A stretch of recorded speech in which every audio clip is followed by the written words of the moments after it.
संक्रमण प्रकरण 6 पुढे चालू. दिसायला दोन साधे कागदांचे बोळे, पण त्यांच्या मागची कारण परंपरा जीवाचा थरकाप करणारी होती.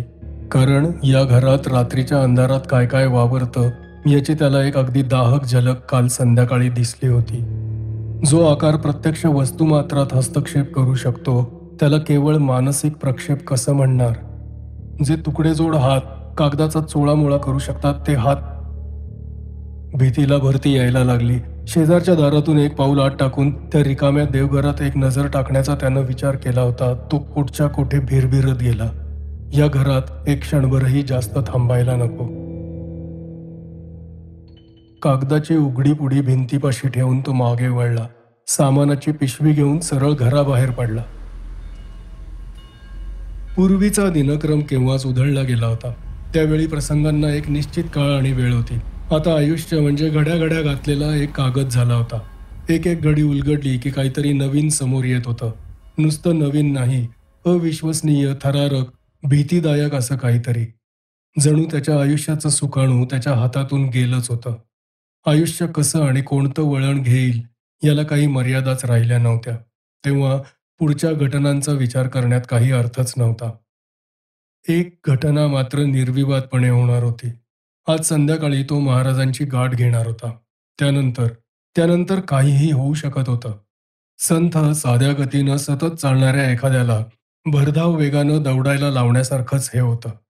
त्याची सहनशक्ती कोठपर्यंत टिकते याचीच त्याला शंका होती. अशा दमछाक गतीनं आयुष्य जगणं काही दिवसातच अशक्य होणार होतं. काहीतरी तुटणार होतं, शेंडी किंवा पारंबी. संध्याकाळपर्यंतचा वेळ त्यानं जमला तसा घालवला. कधी टीव्ही पहा, कधी एखादं विनोदी व्यंगचित्रांचं पुस्तक वाच, नाहीतर कधी एखादी रेकॉर्ड लाव. लक्ष कशातच नव्हतं. अतिशय कंटाळवाणा दिवस, पण शेवटी तोही अखेरीस आला. महाराजांना भेटायला जायची वेळ आली. खाजगीत बोलायचं म्हणजे सर्व मंडळी गेल्यानंतर, म्हणजे 8 तरी वाजणार. त्यानंतर मनोरमा सदनला भेट द्यायची होती. आपण महाराजांना दिलेला शब्द मोडण्याचा विचारही त्याच्या मनाला शिवला नव्हता. तिथे जो काही पूजा अर्चा प्रार्थनाविधी करायचा त्यासाठीचं सामान सुरुवातीपासूनच जवळ ठेवायला हवं. मागाहून वेळ मिळणार नव्हता. नैवेद्याचं तबक, प्रसादाची पुडी, उदबत्तीचा पुडा, मेणबत्ती, टॉर्च, काडेपेटी, निरंजनाची चपटी डबी, पाण्याची बाटली, नॅपकिन हे सर्व त्यानं पिशवीत घातलं. मग जाताना वाटेत हार विकत घेतला. बरोबर 7 वाजता तो चौकातल्या महाराजांच्या बैठकीच्या ठिकाणी पोहोचला. गॅलरीतून हॉलमध्ये जाणाऱ्या तिन्ही दारांसमोर चपला बुटांचे ढीग होते. शेवटच्या दारातून तो आत गेला. भिंतीजवळच्या खुर्चीवर बसला. तेवढ्यात दत्ताची आरती सुरू झाली. तो डोळे मिटून उभा होता. आरतीचे शब्द मनातल्या मनात म्हणत होता. आरती झाल्यावर तबक त्याच्यापर्यंत यायला जरासा वेळ लागला. पुढच्या भागातले लोक खाली बसलेच होते. तबक घेतलेला माणूस त्याच्यावरून पुढे जाताच श्रीकांतची नजर समोर गेली. महाराज त्यांच्या खुर्चीत बसले होते आणि त्यांची नजर त्याच्यावरच होती. त्यांनी एकदाच मान जराशी हलवली. त्या एका खुणेत एवढा अर्थ होता, तुझे कागद मी वाचलेत, आपण मागाहून भेटू. लोक महाराजांसमोर आपापल्या समस्या, अडचणी, संकट मांडत होते. महाराज त्यांना काही काही साधे उपाय सुचवत होते. काहींची दुसरी किंवा तिसरी भेट होती. मागे दिलेल्या सूचनांचा काही फायदा झाला का नाही सांगत होते. पण श्रीकांतचं आज तिकडे लक्ष नव्हतं. तो आपल्याच विचारात मग्न होता. खूप लोकांच्या हालचालींचा आवाज कानांवर आला तसा तो एकाएकी भानावर आला. बैठक संपली होती आणि मंडळी निघायच्या तयारीला लागली होती. दिवाणखाना जवळजवळ रिकामा होईपर्यंत तो आपल्या जागीच बसून राहिला आणि महाराजांभोवती शेवटची नेहमीची 5-7 माणसं जमताच खुर्चीवरून उठून तो पुढे आला. महाराजांनी काहीतरी खूण केली असावी. तो मोठ्या तसबिरीपर्यंत पोहोचेपर्यंत मंडळी दूर झाली होती. त्यानं श्री दत्त महाराजांना नमस्कार केला आणि मग महाराजांना खाली वाकून नमस्कार केला. एका खुर्चीकडे बोट करत महाराज म्हणाले, आण ती खुर्ची इकडे आणि बस. तो खुर्चीवर बसल्या बसल्या महाराज म्हणाले, तू पाठवलेलं सर्व काही वाचलं मी श्रीकांत. ते काही वेळ गप्प बसले. तो स्वतः काहीही विचारणार नव्हता. मोठी चमत्कारिक हकीकत आहे खरी. बऱ्याचशा गोष्टींचा आता उलगडा झालाय. निसर्गात प्रत्येक घटनेमागे काही ना काही कारण हे असतंच, असायलाच हवं. काही वेळा समोर दिसतं, काही वेळा अज्ञात असतं. कारणाशिवाय काहीही घडत नाही. या नियमाला अपवाद नाही. ठीक आहे. ते नंतर. आता कालचं काय? मी सांगितल्याप्रमाणे तिथे गेला होतास? सांगितलं ते केलंस? हो. आणि त्या संबंधातच काही सांगायचंय. मग सांग ना. आदल्या संध्याकाळी त्याला मनोरमा सदनमध्ये आलेला अनुभव त्यानं सांगितला. महाराज काहीच बोलले नाहीत. आजही सकाळी मी तिथे गेलो होतो महाराज. खरं तर मनात जराशी धाकधूक होतीच, पण दिवसा उजेडी मनाला धीर होता. सर्व कार्यक्रम व्यवस्थित पार पडला. पण मी मागच्या भिंतीपाशी गेलो तेव्हा कालच्या प्रसादाच्या पुड्यांच्या कागदाचे पार बोळे करून टाकलेले दिसले. कागद दिसले, पण काल प्रसादासाठी ठेवलेले साखरपुटाणे? ते कुठे खाली फरशीवर दिसले का? महाराजांच्या आवाजात जराशी उत्सुकता होती. नाही. नक्की नाही? नक्की नाही. मी अगदी बारकाईनं पाहिलं. एखादा जरी पांढरा दाणा पडला असता तरी माझ्या नजरेतून तो सुटला नसता. महाराज मागे खुर्चीत टेकून बसले. त्यांनी त्याला पुढचा प्रश्न विचारला तेव्हा ते त्याच्याकडे मोठ्या विलक्षण नजरेनं पाहत होते. मग आता काय ठरवलंयस? म्हणजे असं की काल संध्याकाळी तुला एक जरासा भीतीदायक अनुभव आला. आता काय करणार आहेस? श्रीकांतनं हातातली पिशवी दाखवली. आपण सूचना दिलीये ती पाळणार आहे महाराज. काल एवढा प्रकार झाल्यावरही? हो. श्रीकांतनं डोळे मिटून घेतले होते. महाराजांच्या चेहऱ्यावरचे बदलते भाव त्याला दिसलेच नाहीत. तिथे संध्याकाळी अंधारात जायला तुला भीती नाही वाटत? त्या घराच्या नुसत्या विचारानंही जीव भयानं गोळा होऊन येतो, पण मी जाणार आहे. काय व्हायचं असेल ते होऊ देत. तुमचे शब्द पाळणार आहे. महाराज खुर्चीवरून उठले. त्याच्या खांद्यावर हात ठेवून म्हणाले, ठीक आहे, तुझा कार्यक्रम तू कर. शेवटी श्रद्धा आणि आत्मविश्वास दोन्हीमध्ये एक प्रकारची शक्ती असतेच. आणि तू देवकार्यावर जात आहेस. मनात विश्वास ठेवून जा. त्यांची मुलाखत संपली होती. महाराजांना एकवार नमस्कार करून श्रीकांत बाहेर पडला. अगदी शेवटच्या क्षणापर्यंत त्याला आशा वाटत होती. महाराज सांगतील सध्या ते संध्याकाळचं पूजेचं काम काही दिवस थांबव. पण ते काहीच बोलले नाहीत. तेव्हा आता शब्द पाळणं भाग होतं. एव्हानाच अंधार झाला होता. तो मनोरमा सदनपाशी पोहोचला तेव्हा तर अंधार आणखीच गडद झाला होता. त्या बाजूला रहदारी नव्हती आणि दिवेही नव्हते. मनोरमा सदनची अंधारलेली वास्तू आपल्या काळोखाच्या कोशात उभी होती. फाटकाचं कुलूप उघडून तो आत गेला. मोठ्या दाराचं कुलूप उघडलं.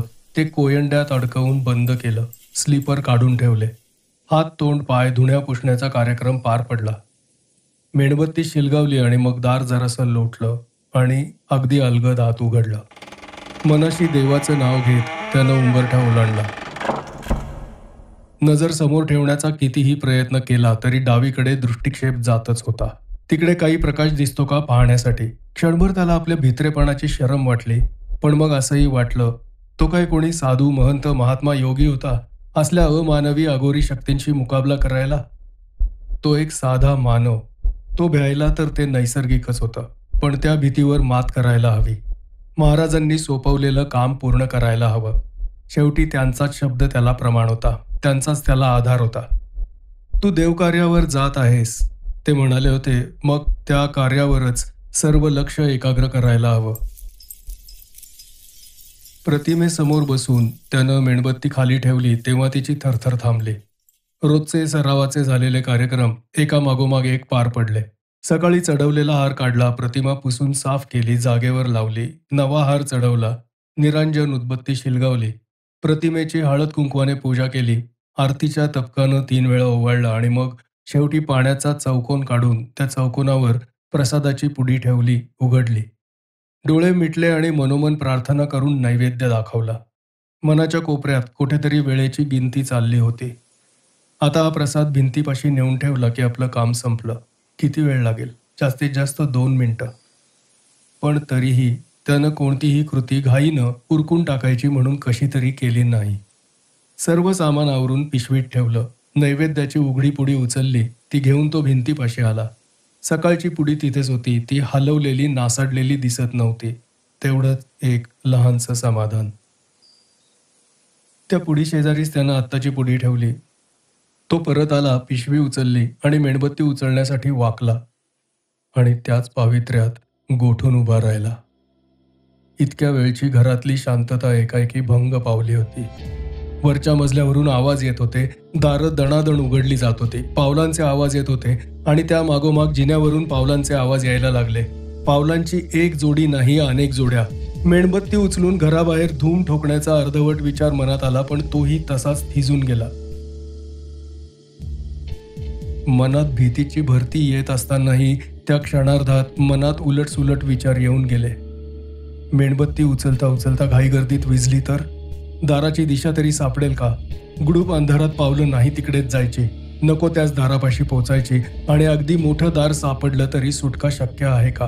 ते जर बंद झालं असलं तर? किंवा आधीच तिथे कोणी पोहोचलं असलं तर? मग सर्वच विचार थांबले. कारण खोलीच्या दारातून ते येत होते, एकामागून एक असे. आधी श्यामलाबाई, मग दिनकरराव, मग मनोरमाबाई आणि मग शेवटी अनंतराव. खोलीत येऊन 2 पावलांवर त्यांची रांगच्या रांग त्याच्या समोर उभी राहिली होती. त्यांची रूपं स्पष्टपणे दाखवण्या इतका मेणबत्तीचा प्रकाश पुरेसा होता. त्याला तर वाटलं जरुरीपेक्षा जास्तच प्रकाश आहे. इतका प्रकाश नको होता, कारण त्या प्रकाशात त्याला समोरच्या आकारातले सर्व बारकावे दिसत होते. जिगसॉ पझलचे तुकडे नीट जोडले नाहीत की त्या चित्रावर अनियमित वेड्या वाकड्या रेषा दिसतात तशा समोरच्या आकृत्यांवर दिसत होत्या. डोळे काय, कान काय, एखाद्या मिलीमीटरचाच फरक असेल, पण त्या अगदी अरुंद फटी काळीच कापत जात होत्या. ठिगळांच्या गोधडीसारख्या समोरच्या या आकृत्या तुकड्या तुकड्यांनी बनल्या होत्या, म्हणूनच जास्त भयानक. तर मग हा त्याच्या आयुष्याचा शेवटचा क्षण होता तर. आधी अनंतराव आणि मग त्यांच्या मागून एकामागून एक असे ते सर्वजण त्या भूतावळीत सामील झाले होते आणि आता त्याची पाळी होती. आता धावपळीला, किंचाळण्याला काही अर्थ नव्हता. मनात खोल कुठेतरी असं काहीतरी भयानक होणार ही अपेक्षा होतीच. आतापर्यंतच्या सर्व खुणा तेच दाखवत होत्या. अंत कसा होणार होता त्याला कल्पना नव्हती. कदाचित सर्व भावभावना गोठवल्या जाऊन त्याची मानवता नष्ट होईल. कदाचित त्याला 5-7 सेकंदच मिळणार असतील. पुढे होऊन त्यानं देवाची प्रतिमा उचलली आणि ती छातीशी घट्ट धरली. ज्या कोणत्या अमानवी, अनैसर्गिक, अज्ञात मितीत त्याचा प्रवेश व्हायचा असेल तो होऊ देत. त्याच्या मनातली शेवटची आठवण ही असू देत की माझा देव मी माझ्या हृदयाशी कवटाळलेला आहे. त्यानं डोळे मिटून घेतले. आसपासची हवा एका क्षणी अगदी चटका बसण्या इतकी गरम झाली, पण दुसऱ्या क्षणी आसपास अगदी जीवघेणी थंडी होती. आसपास अनेक अपरिचित पण घाणेरडे, नाक घसा खवखवणारे दुर्गंध होते. मिटलेल्या डोळ्यांसमोर लाल, हिरव्या, निळ्या, जांभळ्या रेषांच्या गरगर फिरणाऱ्या चक्राकृती होत्या. सर्व शरीर थरथर कापत होतं. कदाचित 4ही बाजूंनी त्यांनी त्याला घेरलं असेल आणि आता ते 4ही बाजूंनी एकत्र येतील आणि मग खरोखरच त्याला सर्व बाजूंनी लपेटलं गेल्याची स्पष्ट जाणीव झाली. जाणीवेची ठिणगी मालवली जाण्याचा अखेरचा क्षण. श्री दत्तगुरु, श्री दत्तगुरु, तो मनातल्या मनात नामोच्चार करत होता. पुढच्या क्षणार्धात कितीतरी गोष्टी झाल्या. अंगाभोवती लपेटलेलं वस्त्र कोणीतरी हिसकावून घ्यावं तसं वाटलं. आसपास धडपडीचे आवाज होते. अमानवी भेसूर आवाजात काढलेले हेल होते. धडपडत, लडथडत लांब लांब जाणारी पावलं होती. मग एक विलक्षण कल्पनेपलीकडची शांतता होती. मग नाकाला एक मंद सुगंध जाणवत होता. ओळखीचा वाटणारा मोगऱ्याचा सुगंध. ताज्या मोगऱ्यांचा हार त्यानं आताच प्रतिमेवर चढवला होता. त्यानं सावकाश डोळे उघडले. तो खोलीत एकटा उभा होता. छातीशी प्रतिमा कवटाळलेलीच होती. खरं तर मानवी मनांसाठी असे भावनातिरेकाचे झोके नाहीतच. आपण आता शुद्ध हरपून खाली कोसळणार आहोत त्याला वाटलं आणि त्याच क्षणी मोठ्या दारातून महाराज आत आले. अगदी झपाट्यानं पावलं टाकत त्याच्यापाशी येऊन पोहोचले. हे तर सर्वात अनपेक्षित होतं. सर्व भान हरपून तो खाली कोसळला. त्याला परत शुद्ध आली तेव्हा तो भिंतीला पाठ लावून बसलेला होता आणि त्याच्या समोरच महाराज बसलेले होते. त्यांची चिंतातूर नजर त्याच्यावर खेळलेली होती. त्यानं डोळे उघडताच त्यांच्या चेहऱ्यावर एक हास्य आलं. आलास शुद्धीवर श्रीकांत? त्यांनी विचारलं. शब्द जुळवणं सुद्धा किती कठीण जात होतं. एक हात वर करून महाराज म्हणाले, श्रीकांत, आत्ता काहीही सांगण्याचा, बोलण्याचा प्रयत्न करू नकोस. त्यांनी पाण्याची बाटली पुढे केली. 2 घोट पाणी पी, डोळे मिटून शांत बसून राहा, मनाशी एक खूणगाठ बांध. आता तू अगदी पूर्णपणे सुरक्षित आहेस.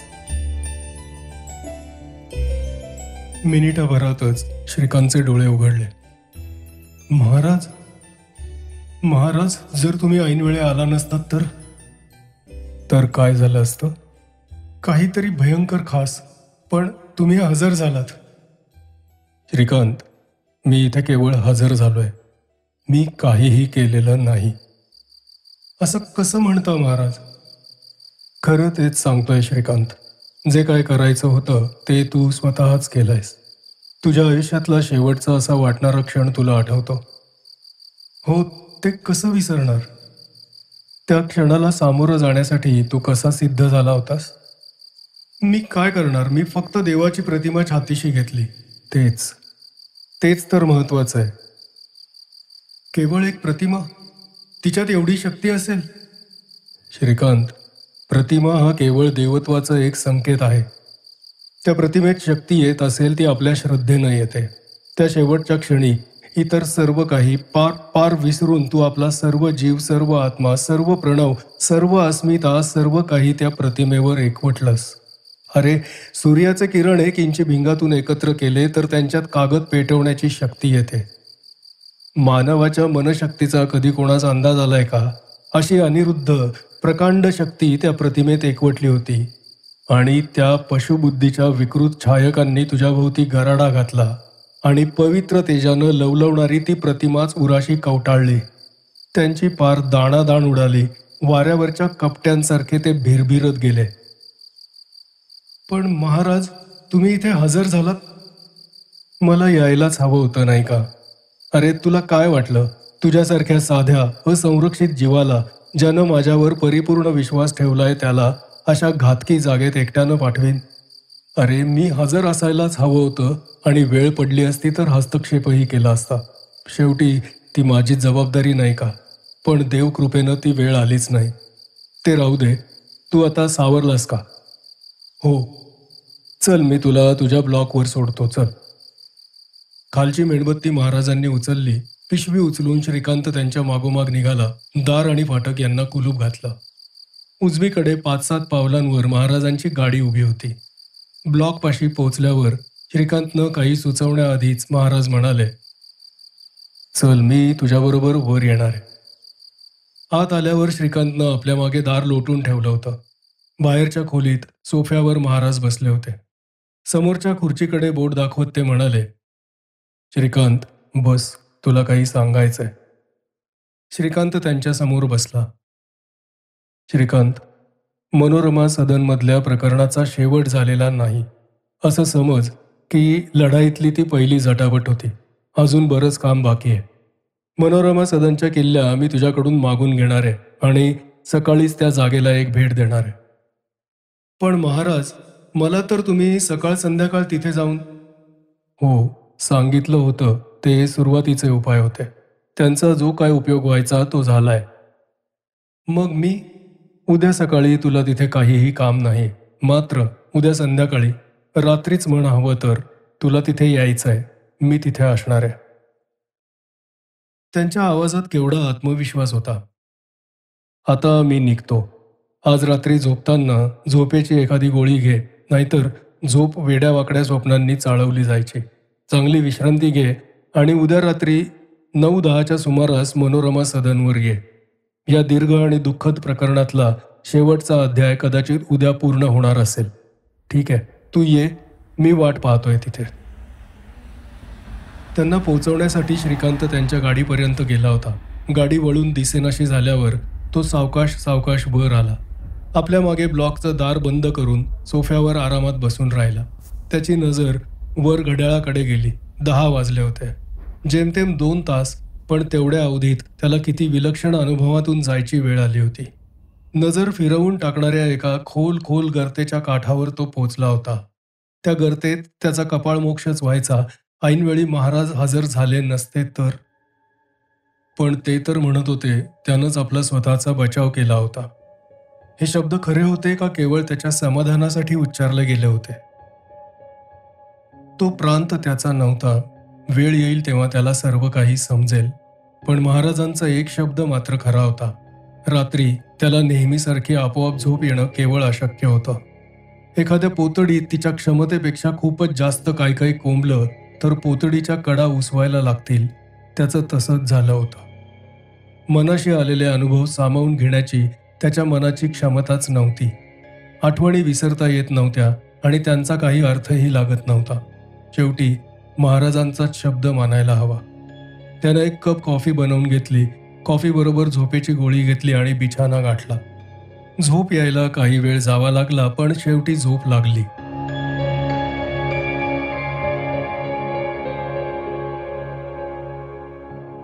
प्रकरण 6 समाप्त.